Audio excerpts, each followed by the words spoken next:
The cannabis industry can be very scary and exciting at the same time, but you're not alone. Join the community and understand all the different influential people and ancillary providers who can help you scale and grow your audience and your business. I'm your host, Kham. Let's dive into the Cannabis Business Development Podcast. Hi, everyone. Welcome back. We're excited to have today a special guest, Tom Schneider, who is the CMO of Revolutionary Clinics. Tom is a marketing executive with over 35 years of experience in building companies through branding and delivering integrated marketing ecosystems and business strategies for mid-sized to Fortune 500 companies. Tom believes that great marketing should be steeped in community involvement along with a visionary approach to the basic principles of marketing, using customer and competitor insights to create the brand, drive awareness, generate leads, develop new business, and inevitably guide product evolution. And Tom has spent the last 5 years serving as the Chief Marketing Officer at Revolutionary Clinics, located in Fitchburg, Massachusetts. Rev Clinics has been renowned since its opening in 2016 and has received numerous awards such as the Best Medical Cannabis Dispensary in New England and the 4th fastest growing company in America on the Inc. 500 list. They are at the forefront of the cannabis revolution and aim to dissolve the stigma around cannabis use, connect with the communities and patients they serve, and be a healthy and positive force in the growing cannabis culture. So bravo. Welcome, Tom. Hey, thank you. Thank you. Well said. So what got you to be in this business? You have such a long tenure in the marketing space. So what was your pull to cannabis? Well, I always liked cannabis going back to literally like 7th grade. And, I was your typical high school pot dealer. So I understood cannabis and I understood that it was good and not bad. So through my years, I had marketing companies that I grew and either sold or passed on or whatever. And I was asked to look at Rev Clinics for an investment. The way they did their grow facility is that each floor was a separate investment. And there was a different syndicate that would come in and put their money into that floor. And then their return would come as a multiple of the biomass coming off each floor. So it was a really pretty unique way to fund a grow facility. And our grow facility is, it's a big old cool building in Fitchburg on the Nashua River. It used to be a LL Bean and Cole Haan shoe factory. So really cool post and be in place. And I met Keith, the CEO. And of course, when you go to potentially invest, you usually meet the CEO and the C-suite to understand what's going on. And I love the place. The grow is like unbelievable. It's spotless. It is like the nicest grow I've ever seen. And I did make a comment about the marketing, that was kind of like, geez, I love this place. I don't think your website really tells the story that I'm seeing here. And so he started talking to me about, well, what do you know about marketing? And I said, well, I was the chief marketing officer of the last company I was in, and so on and so forth. And I've run agencies. And so I do have a certain sense for marketing. And, next thing you know, we're having lunch. And next thing you know, I'm the chief marketing officer of this company. I was not looking for the job. And I got really excited about the job as soon as I heard about it, because I'm like, cannabis, this is perfect. I've always had cannabis in my house. It's always been something. I'm not an enormous user, but I'm a daily user at the end of the day. So it was just kind of worked for me. Yeah, it just felt natural, right? Yeah. I'd also been marketing spirits and wine and beer a lot in my career. So I understood that kind of need state marketing where people want to go somewhere else from their kind of normal grind, their normal day, right? At the end of the day, you might want to have a beer. At the end of the day, you might want to have a glass of wine. At the end of the day, you might want to have a joint or a gummy to relax. So that part was easy for me.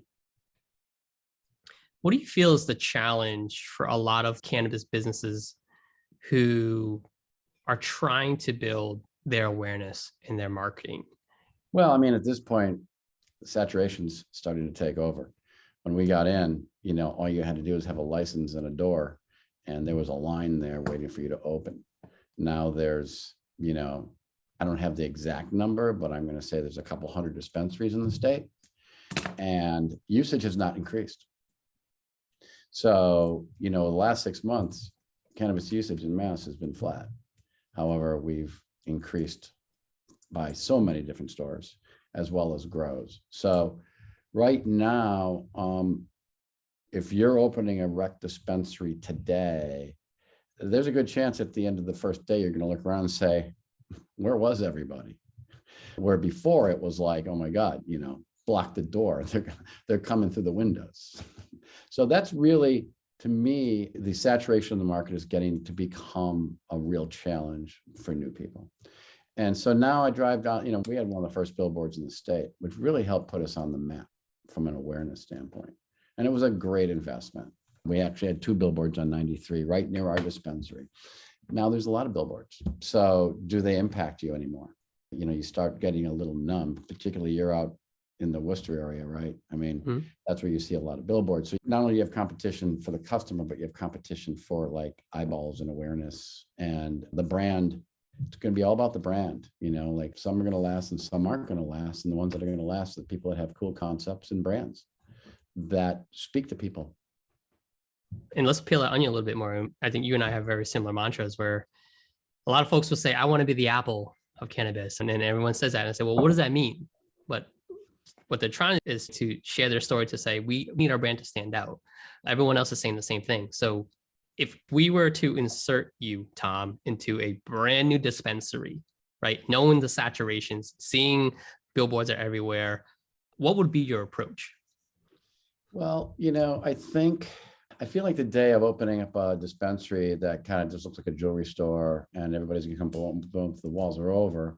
I think, a good concept, and I'm gonna, if it's okay, I'll mention a few that I think are great, because you'll see the vibe even when you go to NECAN.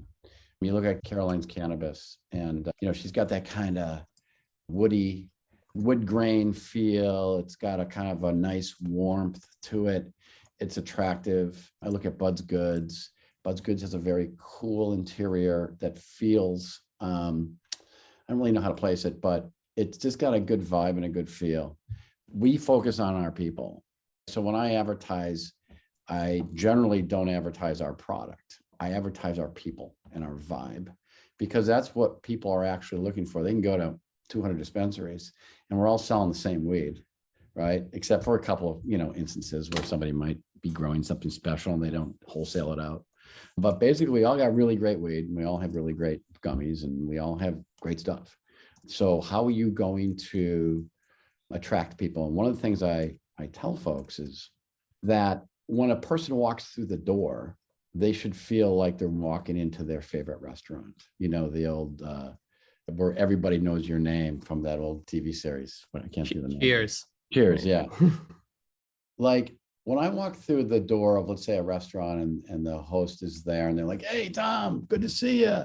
Your favorite seats over there, open at the bar, and you go heading towards a seat and the bartender looks at you and points at you and goes, I got one coming right up for you. You'll never go anywhere else. You feel like you're home. I believe that is one of the ways to really, really attract a customer and keep them coming. I did consumer research before I started this job because I was going to actually, I had been hired before I got the job to do some consultant work for them at Rev. And I talked to about 15 different cannabis customers in different parts of the country. And they all came around to the fact that they went to their dispensary because of the people that they connected with there. So I think that is a great way to make a difference and really connect with your folks. Now, there are other ways, of course. Vibe, feeling cool, doing a really good job. I'm really impressed by what I see coming over on newsletters from INSA. It's just cool and clear and straight ahead. So it's a combination of building a brand like anything else. I mean, Apple is a brand. You mentioned Apple. They won with attitude. They won with finish. So no amount of marketing is ever going to replace or is ever going to overcome a bad brand. So they had a good brand. Apple, not only did they have a good brand, but they came up with great advertising and great branding. So once you got the customer there, they were hooked. I mean, I've been buying iPhones since the iPhone 3, and same thing with what we have to do. We have to deliver that product. We can get them over the threshold. But remember, once you get them over the threshold, you've got to give them a reason to want to come back. Yeah, it's a smaller piece that everyone's trying to vie for that attention. Exactly. I think the brand and I've had this many conversations with other leaders, is branding is not just on sales aspect, right? When it comes to people, I think it's really forcing businesses to tell their story better for recruiting and retaining, right? Because that's also a challenge as well. So like, can you kind of talk a little bit about that, Tom? Like how important brand plays when it comes to that side of people? I think it's pretty important. HR does actually tap me a lot to say, hey, help us with this. We want to have a great message and a great video or some great creative around our company. I will say this, in talking to other people and other businesses, we do have a little bit of a luxury in cannabis because, as you know, the workforce is kind of like magically gone away during COVID. But the one area where people are still sending in resumes is the cannabis area, because people look at it as a new frontier and they want to jump on it. I'm not saying that we're not having a hard time finding good people. We always are. But when I talk to some of my friends in the restaurant industry and some other service industries, they're like, they can't find anybody. That's half the reason restaurants don't open. It's not because they fear COVID as much as they can't find enough staff to restaff up. And so some of them are still doing, order ahead and pickup. Red Bones has been doing it for 2 years in Somerville, and he'd like to open, but he's got to go out and find 40 people, 50 people to staff up his restaurant. And I don't know what happened, but the American worker has gone underground. I wish I could go underground. It's the same thing with clients to your earlier comment, right? There's a smaller pie to pick from. So your brand and your messaging is so critical. And I think to the success of your business on the front of the house, but also the back of the house. Yeah, it really is. There's a lot of pressure on marketing, and not even pressure. I think like people need to also value marketing differently now. I think people are seeing that, like how important marketing plays and just the overall health of a business, from sales enablement to operations and HR. Absolutely. I mean, this is a B2C business, so you have to have marketing. It's consumer marketing is super, super important. The B2B side, I believe you need to have really great marketing. Not everybody believes that, but B2B is another area because we're a big wholesaler. And it's important because there's a lot of other big wholesalers out there. So we need to have something that's a little bit special to help us in that market, in that sense. And I see, I'm sure you run into this too, a lot of young marketers, to your point, gravitating to cannabis because it's a new frontier. So you've seen these young marketers coming in as maybe the new CMO with 2 years experience, and they work in a completely different industry. And they are now tasked to do the same responsibilities that you have, but they don't have the experience.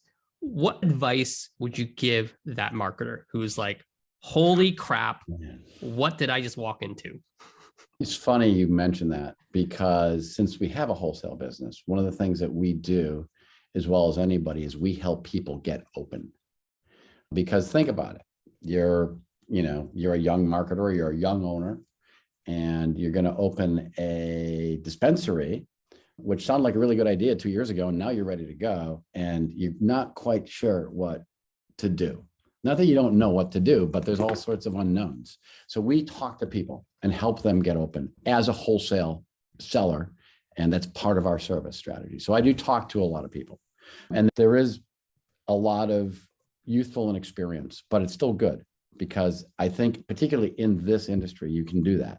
This isn't, technology. This isn't something where you've had to have tons and tons of experience.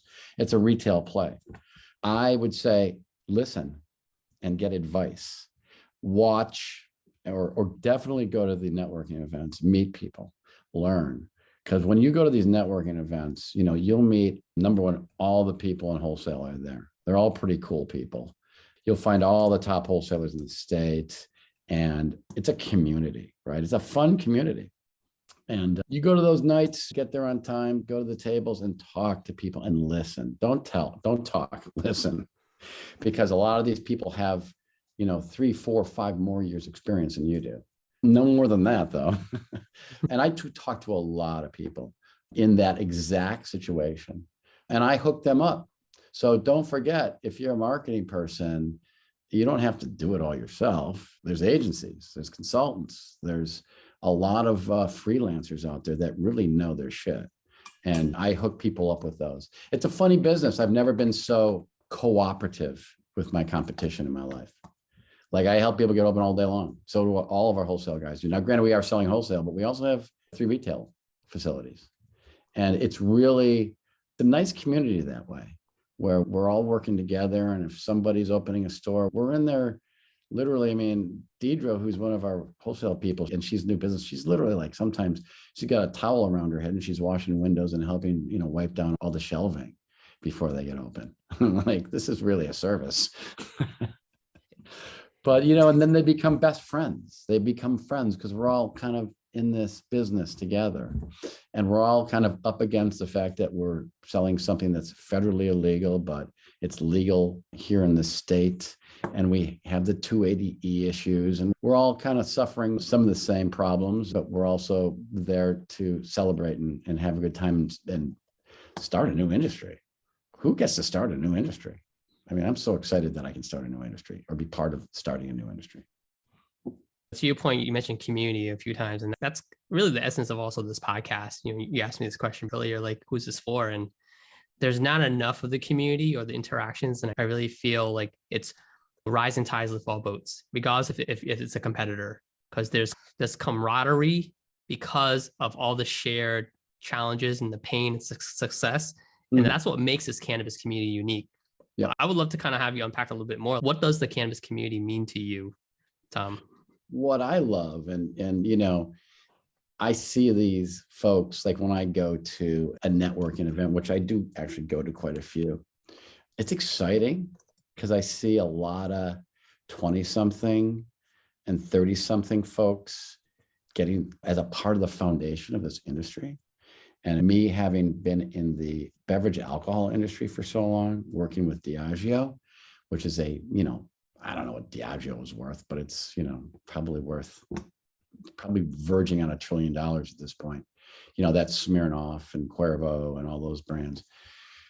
This is where we're going, folks. So these young people that are working hard and the good ones that are putting their time in and doing it right, when they're 60 years old, they're going to be the captains and the leaders of this enormous industry.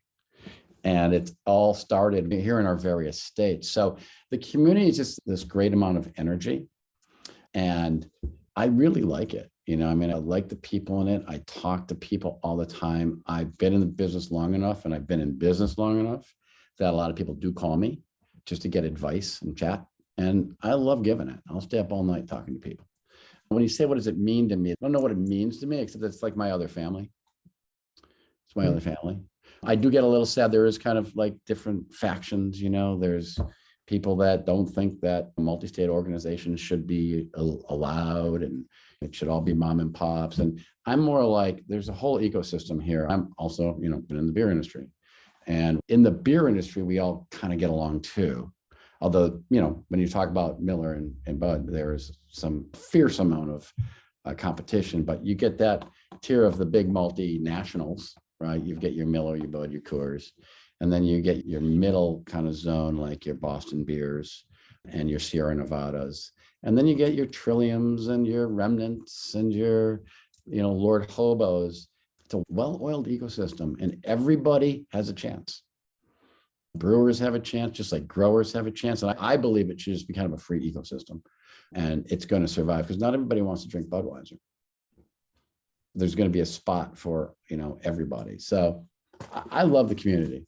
Yeah, and there's opportunity everywhere. There's opportunity everywhere. There's room for everybody. And it's not evil to be multi-state unless you're evil. Right? If you're evil, you're not part of this community. Well, you can be evil and you won't be a part of the community, but you can be in the business. Yeah. So, Tom, with all your experience you've had, of course, you probably have been through some failures, and I call these lessons. So, what are some lessons that you can share with us? Yeah, I would embrace the equity community more than I did coming out of the gate. I came out of kind of businesses that I actually started or was traditional. And it was really, I was always very fair. And I always felt like I was a very fair businessman. But the cannabis space has a real place for people of color that have been disproportionately harmed by the war on drugs. And while I knew that we had to be a part of that solution, I would have been a bigger part of that solution. Another area is that I wouldn't call this a failure, I would call this a success, but you can learn from successes too, is as soon as I got here, we created 10 different brands. And had we not created those 10 different brands, we'd be in a much different place. So if you're getting into the grow facility end of things and the production facility end of things, it's good to have brands because they're going to, as you mentioned Apple before, they carry their own weight and they sell. Once people fall in love with your brand, they're going to keep coming back for those brands. So I would say in that case, that was more of a success where I've learned. And, we haven't had any super failures where we learned a lot from. I would just, again, focus on your brands and invest yourself into that space where you can help other people that don't really have the chance or didn't have the chance to get them up and rolling. When it came to you deciding on those 10 brands to go into, how does someone know, like, do I do 2? Do I do 1? Do I do 50? Like, do I do any brands right now? Like, I'm reselling other brands. Like, is different models okay? Or do you highly recommend to do this model? Different models are okay. So if you're a retailer, okay, and here's actually a learning. We spend too much time selling Rev products only in our dispensaries. And we saw other dispensaries bringing in, wholesale products. And we couldn't really figure out why you would do that. I mean, not that we couldn't figure it out. I mean, obviously people want those products, but it's like you got your own products to sell. So you're bringing in competing products. Like, why would I bring in 5 other fruit chew brands when I have my own fruit chew brand to sell? Well, guess what? Customers like the superstore concept. Customers like to go to one place and be able to pick all the top products out of Massachusetts out of that place. And you're still doing okay selling someone else's product because there's some margin there, nothing like your own product. But what you do is you create somewhat of a superstore concept and customers like it. I didn't know if it would work, but I've seen others do it and we've gotten closer to it. We should have deployed that maybe a little bit earlier. But as a new dispensary owner, number one, I would find somebody you trust. And there are people out there that are wholesale sellers that will also, I can tell you, the person that sells wholesale for us, that's new business, like she talks to all the new business accounts, Deidre sits down and tells you what to buy. And half the stuff she tells you what to buy is not ours because she knows what's going to make your store sing. She knows that you need to have this brand. You should have 1906. You should have Kiva. You should have Moxie's. You should have, this brand or that brand. And they really appreciate it because they don't know what the store set should look like. She's been to so many dispensaries and watched so many succeed and fail. She knows what's working. And so that is something you should, as a new dispensary, make sure you find somebody and hook up with somebody that's giving you good advice and not just selling you their stuff because they need that help. They need to know how deep to go. I feel like there's a theme, right? It's about people and community in the conversation we're having. And I think that's relevant to any industry out there. Those brands out there that are doing well, crushing the numbers, still getting through the pandemic, is because they're focusing on people and they're also focused on reconnecting with the community or building a new community. How do you guys connect with your community today? Like, what is it that Rev Clinics is doing? We have a hell of an email list, 26,000 people on that. We have stash bashes. Like last week, we had something called Rev Radio. The stash bashes, which were parking lot parties where we would bring in food and have a band or a DJ, we did monthly. And then COVID came along, kind of squelched it. Plus winter kind of squelches it because we do it outdoors because of COVID. We did a few this summer. And in the winter, we have Rev Radio, where we have our favorite DJ, his name's Bobby Bangers, streams off of Twitch an unbelievable set of killer music. And people jump on and watch it. I love doing like street parties. I love having brunches. Like we'll throw brunch on. We did like probably 6 months of Sunday brunches where you just got free brunch when you came to our place on Sundays. People love that. I like people. So I like our customers. So I love to kind of do things with them and really kind of throw parties and events. And that's really one way to connect. And then, just we survey, everybody gets surveyed. When you buy from us for the first time, you'll get a survey, you'll fill it out. We're in tune with our customers as much as we possibly can. If there's a complaint, we jump all over, we call them, we invite them in, we make sure everything's all right. We have a woman that works for us, Barbara, who's coined the Canna Mom, and she just runs a consultation service for free.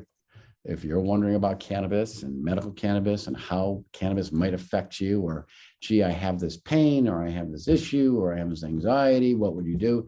She's on the phone all day talking to people and giving them obviously non-medical advice, because she's not a doctor, but advice based on what she's heard from other people.